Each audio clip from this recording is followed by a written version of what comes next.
Gordon Carter raised his glass at my 30th birthday dinner, and he smiled like a host. He looked around at nearly 40 guests, then pointed his words at me. He said Brielle Carter could barely afford lunch, let alone a house. People laughed on cue because he made it sound harmless. Miles Parker squeezed my hand under the table, slow and steady. I kept my face calm, and I let the laughter pass. Elaine Carter did not defend me. She stared at her plate in silence. Gordon Carter kept going, enjoying the attention, and he described me as a burden. He talked as if he had carried me for years, and as if I was still failing. No one mentioned the long nights I worked, or the money I saved. No one mentioned the extra clients I handled, or the skills I built quietly. Gordon Carter did not want that version of me in the room. He wanted the version that made him look generous and made me look small. I listened, and I counted the breaths between his jokes. In my pocket, a small set of keys warmed my palm. Those keys belonged to a house close enough to see from his street. I had bought it without him, and I had hidden it on purpose. Gordon Carter loved to control every story, and he would have tried to own this one. So I stayed quiet, and I waited for the moment he expected me to shrink. Across the table, Tessa Hart watched him with a tight expression. She had seen his games before, and she did not laugh. When Gordon Carter finished his toast, he looked at me, waiting for shame. I gave him a polite smile, and I stood up slowly. My heart was loud in my chest, but my voice stayed level. I was not there to argue with him, because he always won arguments. I was there to end his story with the truth, and to start mine out loud. Before I tell you what happened next, you should know one thing. This did not begin at my birthday table. It began the week we lost Elaine Carter. 8 years earlier, it was the week we buried Elaine Carter. And the house smelled like casseroles and lilies. People kept bringing food nobody touched, and flowers that made me sneeze. I was 22, and grief felt like heavy air that never cleared from my lungs. The funeral was packed, and Gordon Carter sat up front, shaking hands like a public figure. He cried twice, and both times were when someone watched closely. He kept Elaine Carter's name in his mouth, but not her spirit, not her voice, not her story. When the guests moved around the house, I washed dishes in the kitchen, not because anyone asked, but because no one told me to stop. A few days later, Gordon Carter called a family meeting, just us at the dining table. He said Elaine Carter handled the soft things, and he handled money. And now everything would be structured. Structured meant this: he would keep supporting the child he favored, and I would be told to figure myself out. He was not loud, and he was not cursing. He was simply final. He listed what he would keep paying for: tuition, help, insurance, the usual comforts for my sister. Then he looked at me and said I needed to earn my own footing first. I nodded, because arguing would have changed nothing. That night I went to the basement to grab a box of Elaine Carter sweaters. Behind the water heater, tucked against the wall, I found a small cardboard box, labeled Elaine Personal, in my mother's handwriting. Gordon Carter had said he threw everything out, so the box felt like proof that he lied. I carried it upstairs, and I did not open it yet. I held it like a secret. Then I drove back to my place with my hands shaking on the steering wheel. In that moment, something hardened inside me. Not anger, more like clarity. Gordon Carter would control the story if I let him. He would decide what was true, and who deserved what. So I decided I would build quietly, and I would let results speak later. I did not know when that day would come, but I knew it would come. The next 2 years passed like a fast video of someone else rising while I stayed stuck. My sister turned 26, and Gordon Carter bought her a silver Audi as a graduation gift. He praised her in front of everyone, and people clapped like it was normal. She turned 27, and he covered a down payment on a townhouse not far from his place. At Easter, he said every girl deserves a safe place to land, and the family nodded. By then, I was working 2 jobs. Front desk at an insurance office until evening, then bartending until late. I lived with 2 strangers, and my rent share was $480. At every gathering, Gordon Carter mentioned me with a sad smile, saying Brielle Carter was still figuring things out. He sounded generous, like he was patient, like he was rooting for me. People tilted their heads and gave soft eyes, and they whispered about how hard my life must be. Then I learned what he was really doing, by accident. A thank you card from Tessa Hart arrived at Gordon Carter House, and it was forwarded to me by mistake. It said she was glad the money she sent Gordon Carter was helping me with rent, and she told me to hang in there. I had never received a cent from Tessa Hart, not once. I read the card again and again, and my stomach dropped each time. Gordon Carter had been collecting sympathy and collecting checks, using my name like a tool. I put the card in a drawer, beside the box from Elaine Carter, and I made a decision. I would not stay frozen in his version of me. I enrolled in an online bookkeeping certificate, $40 a month, and I studied between calls. I practiced on spreadsheets late at night, and I learned to be steady with numbers. Soon I took small freelance clients, and I charged by the hour, then raised my rate. Quietly, without announcements, I started moving forward, while Gordon Carter kept telling everyone I was failing. I kept my head down, and I stopped expecting fairness from Gordon Carter. I worked mornings at the insurance office. I worked nights behind the bar, and I studied in between. I learned bookkeeping the hard way, through mistakes and through repetition. Every night I opened my laptop, and I practiced until my eyes burned. I tracked income, expenses, payroll, and tax categories. Then I checked everything twice. When I felt ready, I took my first small client, a local contractor who hated paperwork. I charged a modest rate, and I delivered clean reports on time. He referred me to a friend, then another friend, and my weekend hours became paid skill. Gordon Carter still told relatives I was struggling, and people still believed him. I let them, because their pity was not my fuel, my numbers were. I built an emergency fund, then a savings account, then a simple investment plan. I cooked at home, I skipped vacations, and I bought used furniture. It was not glamorous, but it was steady, and steady was my goal. Around then, Miles Parker entered my life, not as a rescue, but as a calm presence. He listened when I talked about work, and he did not laugh at my goals. He asked what I wanted, and he treated my answer like it mattered. We dated quietly, and I kept my family drama at a distance. I also kept one thing private: the thank you card from Tessa Hart. It stayed in a drawer, like a silent witness. I knew Gordon Carter was taking money meant for me, and I knew I would need proof. So I saved messages, I saved envelopes, and I documented everything I could. People like him rely on fog. They survive inside confusion. I decided I would bring light, but only when I was ready. By the time I turned 29, my credit was strong, my income was stable, and my fear was smaller. Gordon Carter still saw a failure, because he never looked closely. That blindness was about to cost him. The first time I toured the house, I felt my shoulders drop. It was small, but it was clean, with 2 bedrooms and a backyard that caught late sun.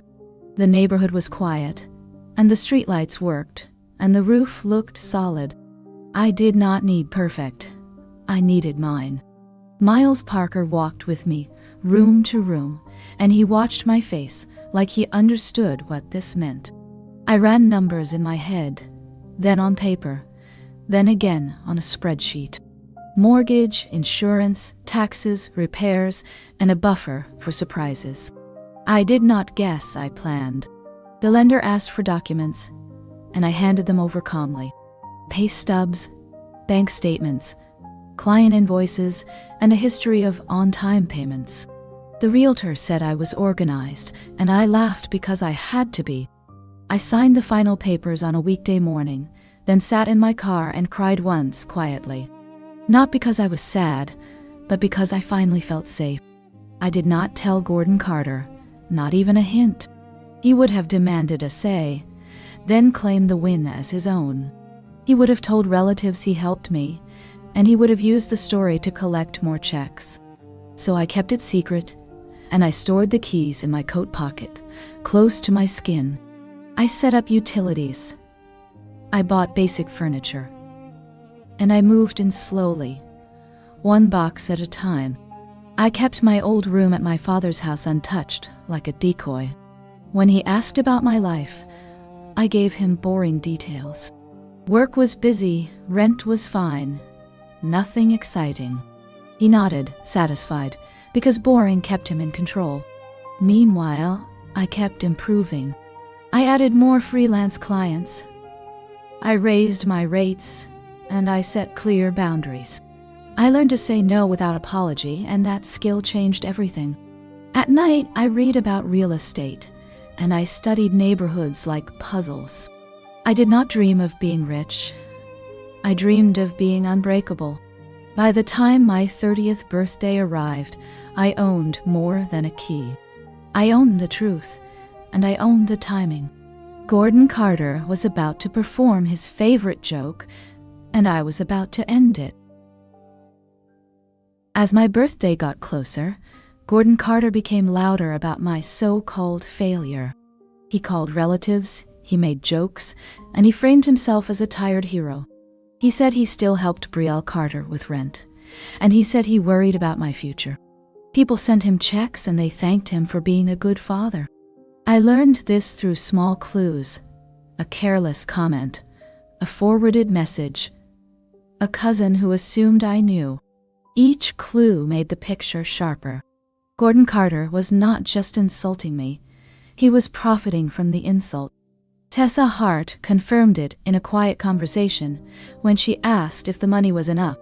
I told her I never received anything, and her face tightened like a knot. She did not shout. She did not panic. She simply said, "Then we need to talk." We met at a coffee shop, and she brought copies of her transfers with dates and amounts. She had been sending money for years, thinking it went to me. I felt cold, then strangely calm, because now the fog was lifting. I went home and opened the box labeled Elaine Personal, the one I found during the funeral week. Inside were papers, notes, and a letter addressed to me.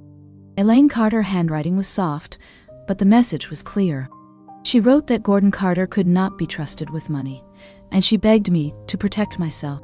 She also listed relatives who might help, and she mentioned a savings account she wanted for me. My hands shook as I read it, because it matched everything I had seen. I realized Gordon Carter had been managing the family like a stage, collecting praise while stealing behind the curtain. That is when I decided my birthday dinner would be the moment. Not for drama, but for closure. I gathered what I needed: a key, a letter, and proof from Tessa Hart. Miles Parker promised to stand with me, no matter how it went. I practiced my words in the mirror. Then I simplified them. For a man like Gordon Carter, fewer words are stronger. I did not need to convince him. I only needed to reveal him. The night of my birthday dinner, Gordon Carter arrived early and acted like the event was his. He adjusted chairs, greeted guests, and told stories before anyone asked. He loved being seen as the strong father, the one who kept the family together. I sat at the table with Miles Parker, and I kept my purse close. Tessa Hart arrived with a calm smile, and she hugged me a little longer than usual. Elaine Carter's name was not spoken much, but I felt her absence like a weight. Nearly 40 guests filled the room. Cousins, co-workers, neighbors, and a few relatives I had not seen in years. Gordon Carter made sure everyone had a drink, then he lifted his glass. He started his toast with compliments, then turned it into a performance. He joked that Brielle Carter was still finding her way, and he said he had helped me so much. People laughed softly, because he made it sound like affection. Then he said the line he always loved, that I could barely afford lunch, so a house was impossible. The laughter grew louder, and my face stayed still. Under the table, Miles Parker's thumb moved in a slow circle on my hand, reminding me to breathe. Gordon Carter looked at me, waiting for embarrassment. He wanted my shame to complete the joke. Instead, I smiled politely, and I stood up. I did not speak yet. I just reached into my coat pocket. My fingers closed around the keys, and the metal felt cold and real. The room quieted in small waves as people sensed a shift. Gordon Carter's eyebrows lifted, and he gave a short laugh, like he could still control it. Tessa Hart leaned forward slightly, ready. I placed the keys on the table, right beside Gordon Carter's plate. The sound was small, but it landed hard. I said, "This is the key to the house I bought." I kept my voice steady, and I did not rush. I said I did not need rescuing, and I did not need his permission. The room went silent, and Gordon Carter's smile began to crack. Gordon Carter tried to laugh again, but it sounded thin. He asked if I was joking, and he looked around for support. No one spoke. I told him I was not joking, and I told him the address, a street close enough that several guests recognized it. I watched his face change as he did the math in his head. He had built his identity on my failure, and now the foundation shifted. I said I bought the house with my own work, bookkeeping clients, steady savings, and careful planning. I said I kept it private because Gordon Carter liked to take credit. That was the first cut, and it was clean. Then Tessa Hart opened her purse and placed a folder on the table. She did not slam it. She set it down with control. Inside were copies of transfers and checks, money she sent to Gordon Carter, meant for Brielle Carter rent and support. She said she had been helping for years because Gordon Carter told her I was struggling. She said she trusted him, and now she felt sick. Gordon Carter's face tightened, and he started to speak, but she did not let him. She said the money never reached me, and she had proof. The room shifted again. Chairs creaked, and someone whispered. I could feel people replaying old conversations and noticing the lies. Gordon Carter tried to claim confusion, tried to say it was a misunderstanding, tried to blame banking errors. Tessa Hart shook her head and pointed to dates, amounts, and notes.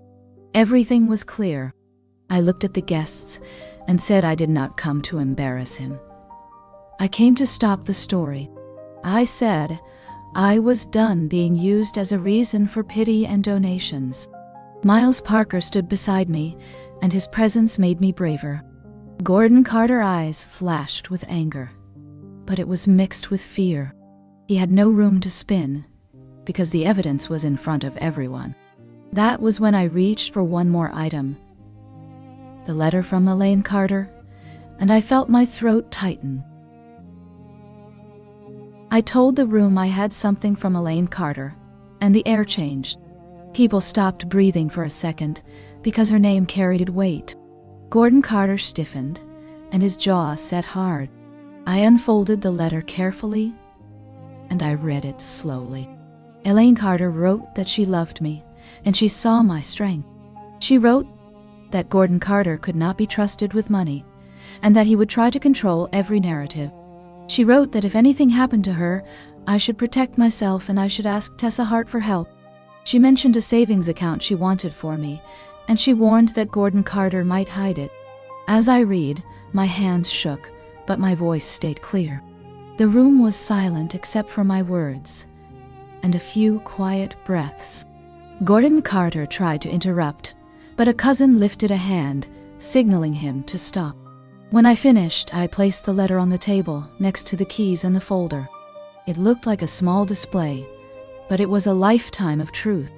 Gordon Carter stared at the paper like it burned. He said Elaine Carter was emotional. He said she did not understand finances. He said she was being dramatic. No one laughed. Tessa Hart, said Elaine Carter, knew exactly what she was writing, and she said she had suspected this for years.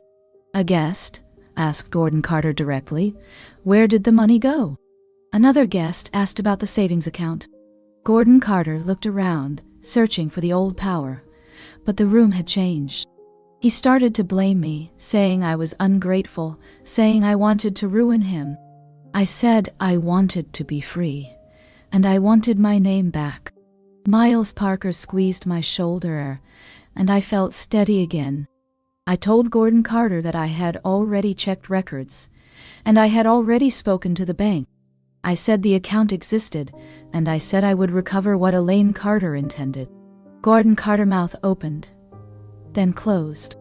For the first time in my life, he had no clean way out. The guests began to stand, one by one, not to applaud him, but to leave him. And that was only the beginning of what he would lose. The party did not end with a scream. It ended with a quiet shift. People looked at Gordon Carter differently, like a curtain had been pulled back. A few guests asked questions, then more questions followed. Where did the money go? Why did he say Brielle Carter was broke? What else had he lied about? Gordon Carter tried to hold his smile, but it kept slipping. He said I was confused, he said. Tessa Hart misunderstood. He said Elaine Carter wrote that letter in grief. No one accepted it. Someone pointed to the transfers, and someone else asked why I never received them. Gordon Carter's voice grew sharp, and he accused me of disrespect. I stayed calm, and I repeated one sentence. I never got the money. The room was still, and that sentence did all the work. Miles Parker stood close, ready to walk with me if I needed air. Tessa Hart kept her hands folded, steady as stone. Gordon Carter realized the room was no longer his, and that realization made him angry. He called me ungrateful, and he said I was trying to destroy the family. I said he had been destroying it, slowly, for years, by turning love into control. A cousin shook his head, and a neighbor excused herself quietly. Chairs scraped, and coats were gathered. Gordon Carter watched people leave, and his face went tight. He had always fed on an audience, and now the audience was stepping away. I picked up the keys, and I placed the letter back into the envelope. I did not need to argue more, because the truth was already on the table. Before I walked out, I looked at Gordon Carter and said I would not be his story anymore. Then I left with Miles Parker, and the air outside felt cold and clean. In the car, I finally exhaled, and my hands started to shake. Miles Parker drove slowly, letting me breathe. I stared at the streetlights, and I felt like I had stepped out of a long tunnel. Part of me expected Gordon Carter to chase us, shouting, demanding control. He did not. He stayed inside, trapped with the evidence, and with the eyes that now saw him. The next morning, my phone lit up with messages. Some cousins apologized, saying they believed Gordon Carter because he sounded convincing. A neighbor said she felt sick, remembering every joke she laughed at. One aunt asked if I needed help, and I said I needed distance. Tessa Hart called early, voice calm but firm. She said she was ready to take the transfers to an attorney, and she said she would not let it slide. She also said Elaine Carter letter, and it could support a claim about that savings account. Hearing Elaine Carter name made my throat tighten again. But it also made me feel less alone. I went to my house, the one Gordon Carter never knew about. And I walked through each room like I was checking reality.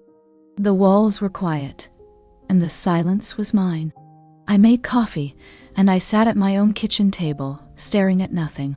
Then I opened the folder and wrote a list: banks to call, records to request, dates to confirm. I did not want revenge.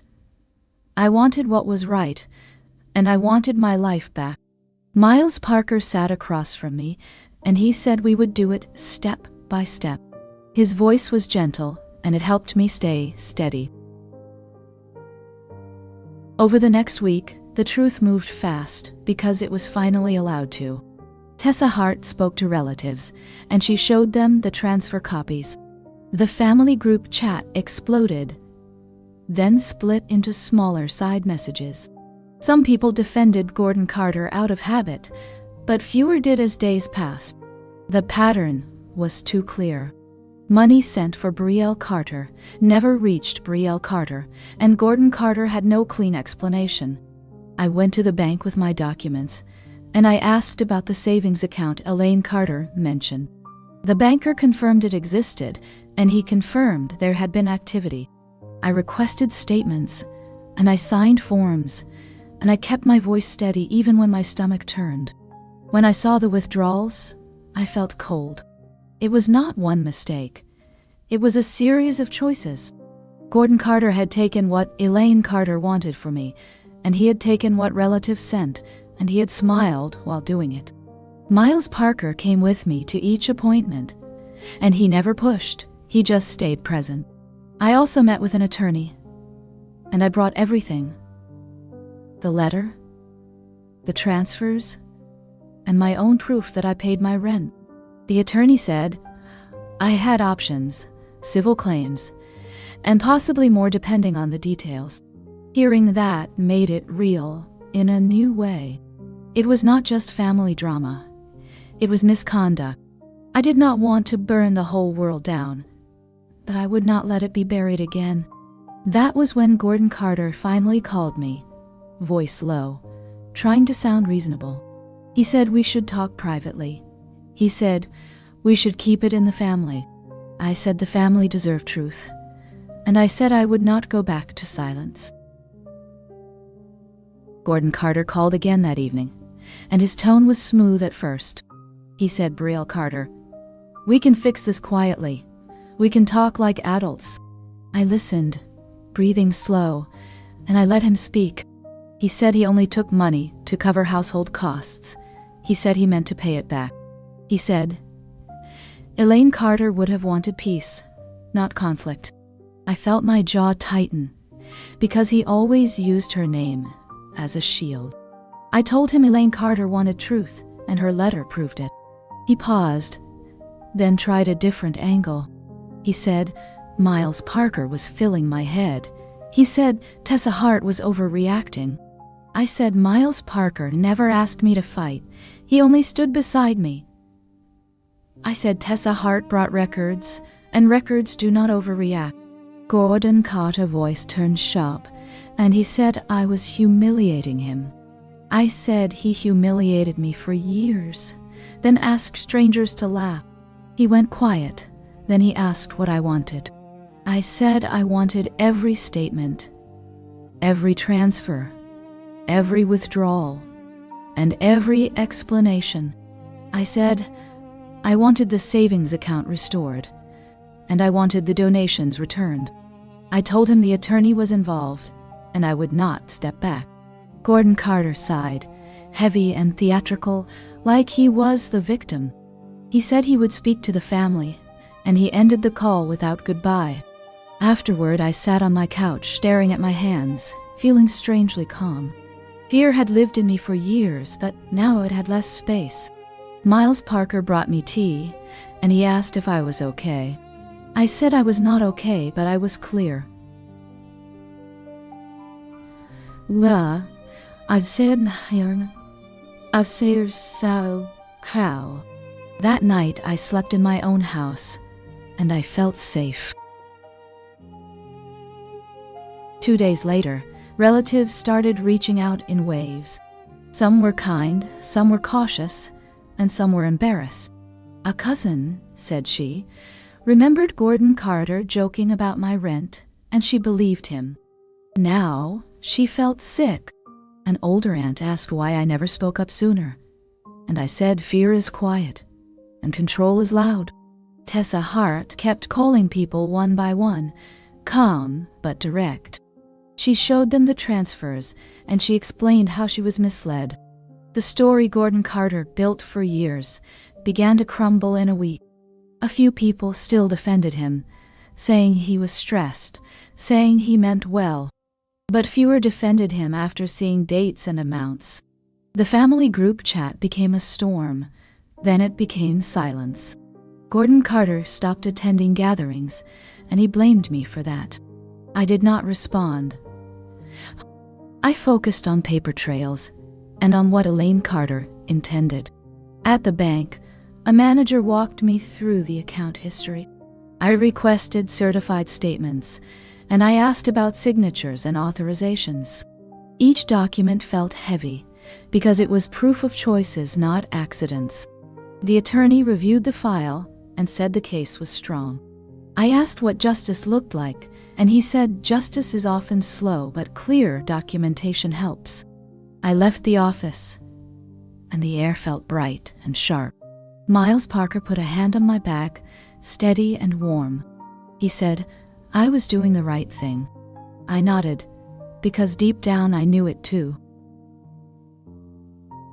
The truth did not stay inside the family for long, because Gordon Carter had made my life public first. Neighbors had heard his jokes for years, and now they heard the correction. A family friend called to apologize, and she said she felt foolish. She said, Gordon Carter always sounded so confident, and she never questioned it. I told her, confidence is not proof.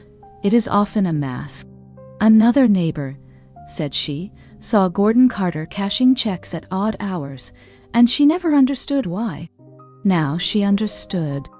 Gordon Carter tried to regain control by telling a new version, that I was unstable, that I was greedy, that Tessa Hart was confused. It did not work, because the evidence was simple. Money left one place, and never arrived where it was promised. Elaine Carter letter explained the pattern, and my rent records proved I paid my own way. The more Gordon Carter spoke, the worse he looked. He had relied on my silence, and now, silence was gone. One evening he showed up at my old apartment, then realized I no longer lived there. He left a message, asking me to meet him alone. I did not. I met him only through the attorney, and only in writing. Miles Parker said we should keep everything documented, and he was right. When you deal with someone who twists stories, paper becomes your shield. I thought about Elaine Carter, and the way she warned me. I wished she could see this moment, not for revenge, but for relief. I promised myself I would finish what she started, and I would not let Gordon Carter rewrite it again. Gordon Carter insisted we meet alone, and he chose a grocery store parking lot, like it was neutral ground. I agreed only because Miles Parker waited nearby, and because I wanted to hear his next lie. Gordon Carter arrived early, hands in his pockets, acting calm. He said, Brielle Carter, you are taking this too far, and you are embarrassing the family. I told him he embarrassed me first for years, and he did it with an audience.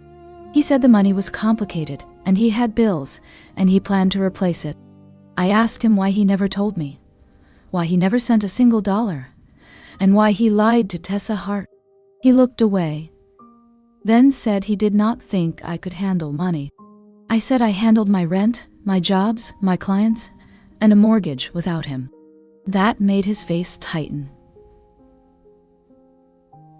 He tried to shift blame to Elaine Carter, saying she wrote that letter to hurt him.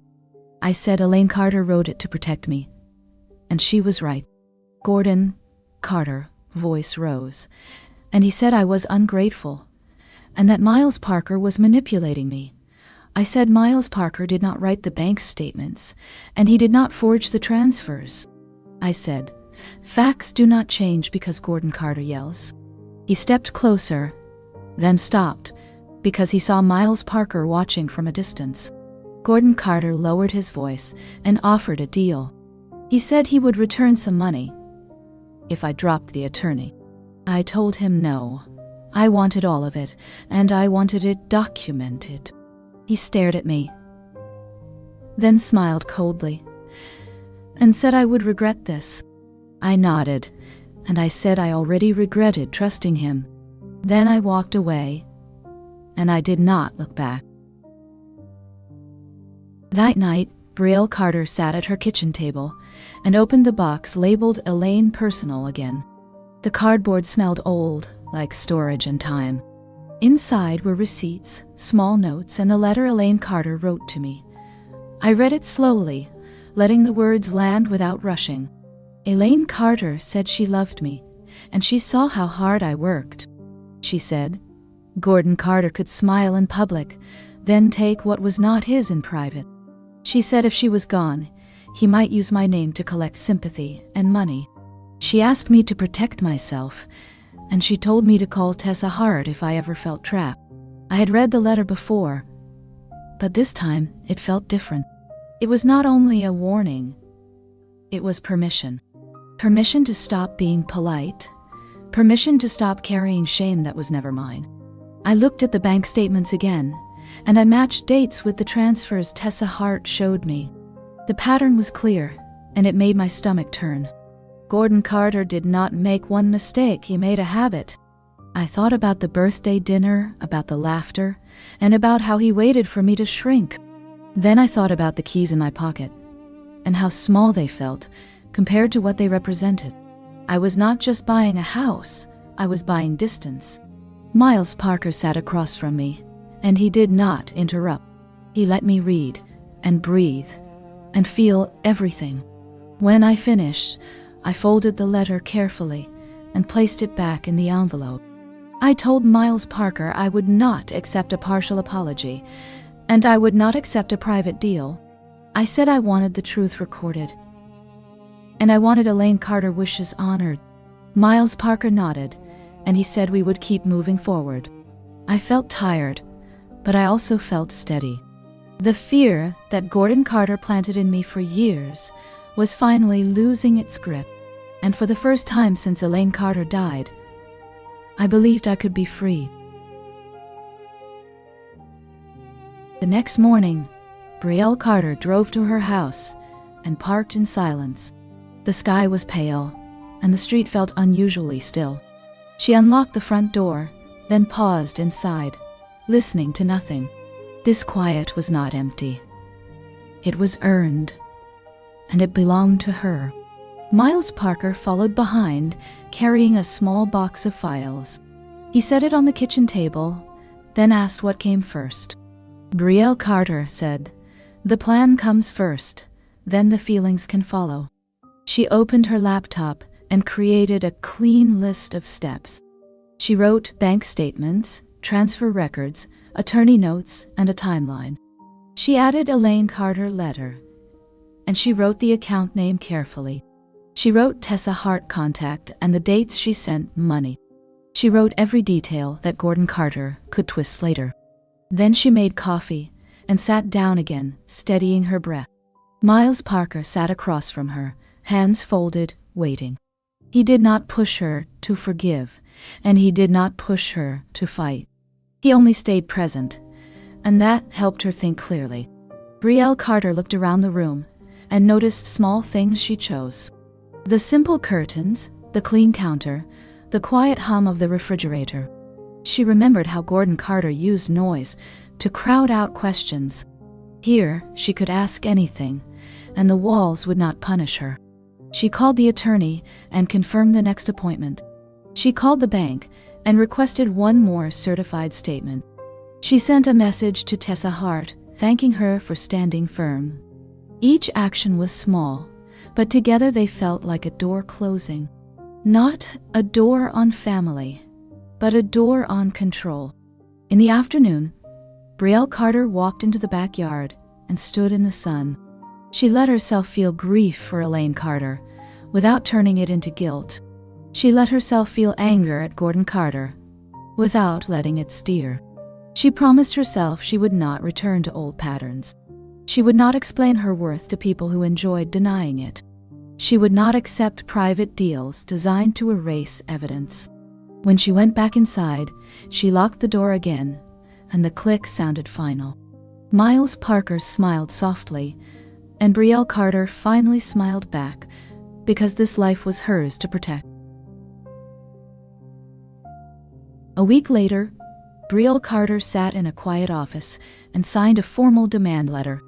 The attorney spoke in plain terms, and he kept emotion out of it. He said the records showed a pattern, not a single mistake.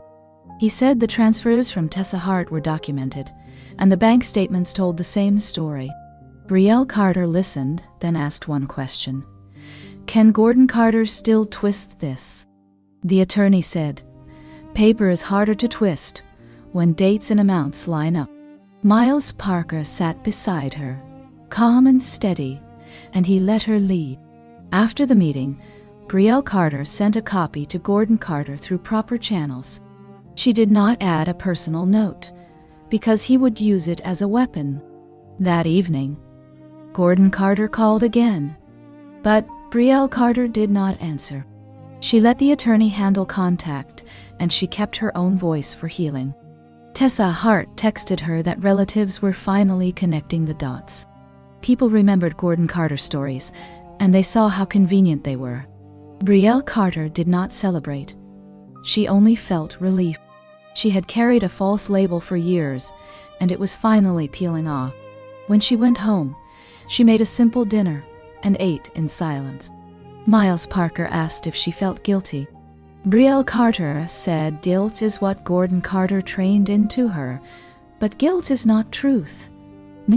She said she could feel sad for the family and still demand accountability.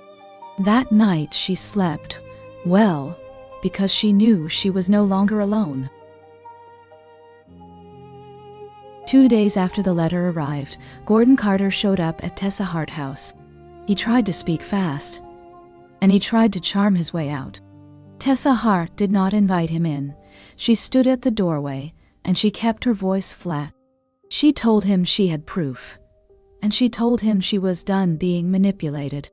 Gordon Carter said Brielle Carter was exaggerating, and he said the attorney was unnecessary. Tessa Hart said the attorney was necessary because Gordon Carter had years to do the right thing. Neighbors noticed the tension, and word traveled quickly. Gordon Carter left angry, but his anger did not change the evidence. That weekend, a family gathering happened without him, and that alone felt historic. Cousins asked Brielle Carter questions with softer voices. Some apologized. Some admitted they believed Gordon Carter because he sounded confident. Brielle Carter said, confidence is not character, and stories are not receipts. Miles Parker stayed in the background, letting Brielle Carter speak for herself. She told them she did not want a war. She wanted honesty. She told them Elaine Carter tried to warn her, and she wished she listened sooner. Tessa Hart showed the transfers again, and the room stayed quiet. In that quiet, people finally saw what Brielle Carter had lived through. Gordon Carter lost what he valued most, the audience that made him feel powerful. A month later, Brielle Carter received the first repayment, and it came with no apology. It was a partial return, pushed by pressure and by fear of consequences. The attorney said it was a start, not an ending. Brielle Carter agreed, because she had learned to think in steps. She kept building her file, and she kept every message saved. In the middle of all that, something surprising happened. Her life kept moving forward. A new bookkeeping client signed on, then another. Brielle Carter raised her rates again, and she stopped working jobs that drained her. She began to breathe deeper, and she began to plan beyond survival. One evening, Miles Parker asked what she wanted next. Not what she needed, but what she wanted. Brielle Carter looked around her home, and she said she wanted stability that no one could steal. She said she wanted to invest carefully and create options, not to impress anyone, but to protect her future. Miles Parker nodded, and he said he believed in her completely. Brielle Carter felt something soften inside, because belief is different when it is quiet, and when it does not ask for control. She thought of Elaine Carter, and she whispered thank you, without needing anyone to hear it. Then she returned to her documents, steady and patient, because truth takes time, but it holds. In the weeks that followed, Brielle Carter stopped explaining herself to everyone. She answered honest questions. Then she set boundaries. Relatives who truly cared reached out with quieter voices. They asked how long it had been happening and why they missed it. Brielle Carter said control is loud and doubt is often trained. Tessa Hart kept sharing the records, calmly and without drama. Each transfer had a date, each amount had a note, each gap had meaning. Gordon Carter tried one last time to spread a softer story. He claimed he was overwhelmed, and he claimed he meant well. The problem was, the paper did not match his tone. Miles Parker reminded Brielle Carter to let facts speak, and she followed that advice. She stayed focused on the account Elaine Carter mentioned, and she kept meeting with the bank. Certified statements arrived, and the timeline grew clearer. Every new page confirmed the same pattern, and that pattern ended excuses. Brielle Carter felt grief in waves, but the grief no longer weakened her. It sharpened her sense of what mattered and what never mattered. She did not want revenge. She wanted resolution. She wanted Elaine Carter's wishes honored, and she wanted her own name clean. A few cousins offered money to make it right, but Brielle Carter said no. She said the money must come from the person who took it, or the lesson disappears. Tessa Hart nodded, and she said that is exactly right. For the first time, the family stopped performing and started listening. Brielle Carter noticed that silence can be healthy when it is not forced.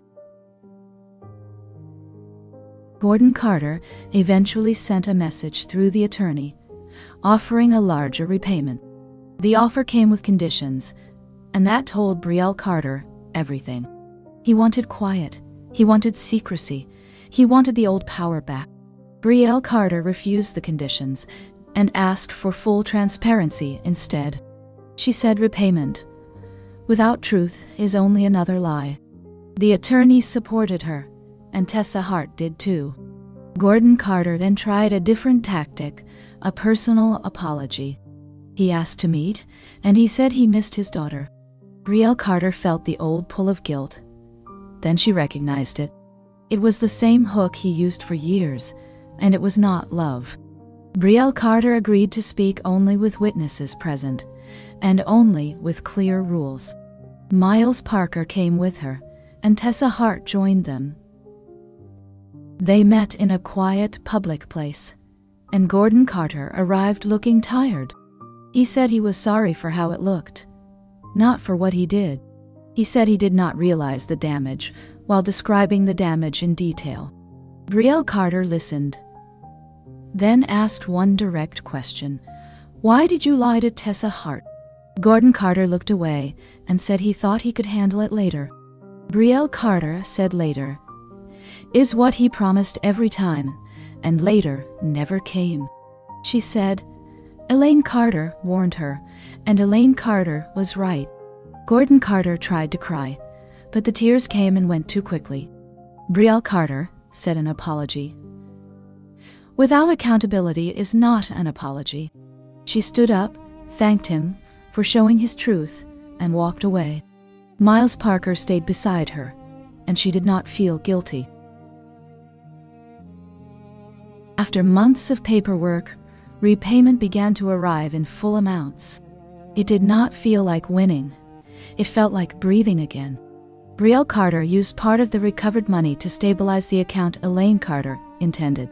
She also used it to pay down her mortgage and strengthen her safety net. She kept working, kept serving clients, and kept improving her system. The quiet work became her peace and her proof. One evening, Miles Parker asked if she still wanted to invest in property. Brielle Carter said yes, but she wanted it done carefully and without ego. She toured a small place in a modest neighborhood, and she ran the numbers 3 times. Rent potential, repairs, taxes, and a buffer for problems.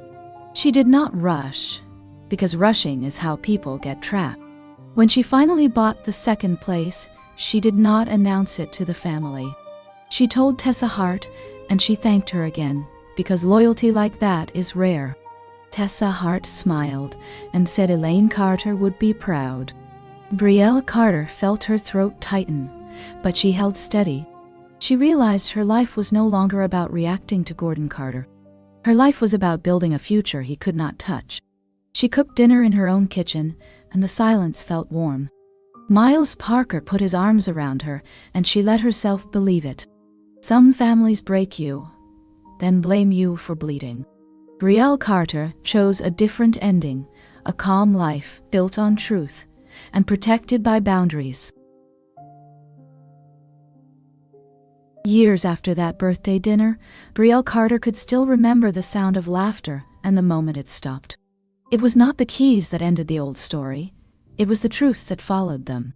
Gordon Carter did not become gentle, and he did not suddenly understand love.